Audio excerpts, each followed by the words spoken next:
Certains des appareils qu'elle affirme sont de la taille de petites voitures. Le gouverneur de l'État, Phil Murphy, dit qu'il n'y a pas d'inquiétude pour la sécurité publique. Aucune activité malveillante ne se produit. Le correspondant national d'investigation de CBS News, Tom Hansen, a suivi tout cela de très près pour nous.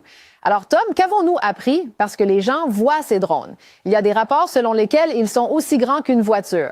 Nous ne savons pas ce qui se passe. Qu'avez-vous appris? Oui, je veux dire, imaginez ces drones, d'après ce que nous avons entendu des gens sur le terrain qui en sont témoins. Imaginez ces drones étant un peu comme un drone conventionnel que vous achèteriez, mais comme vous l'avez dit, de la taille d'une voiture, ces engins sont énormes. Cela suscite beaucoup de questions, plus de questions que de réponses à ce stade, et cela pousse les législateurs, y compris une coalition de sénateurs de New York et du New Jersey, à obtenir des réponses sur ce que les forces de l'ordre fédéral font en coopération avec les communautés en réponse. Très préoccupés par ces drones, on dit qu'ils ont des lumières vertes, rouges et dorées. Et puis quand beaucoup de gens sortent leurs appareils pour les photographier, les drones disparaissent mystérieusement. Donc ce sont des choses très difficiles à détecter. Et vous savez, les gens sont très préoccupés dans tout le New Jersey. Tom, je dois être honnête. Quand je regarde ces images des drones, il me semble que cela pourrait simplement être un avion dans le ciel.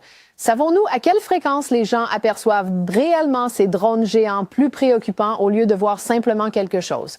Maintenant, tout le monde voit quelque chose. Oui, je veux dire, au cours des 2 dernières semaines, il y a eu de plus en plus de rapports sur ces drones. Et ce qui est intéressant à propos de cela, Lana,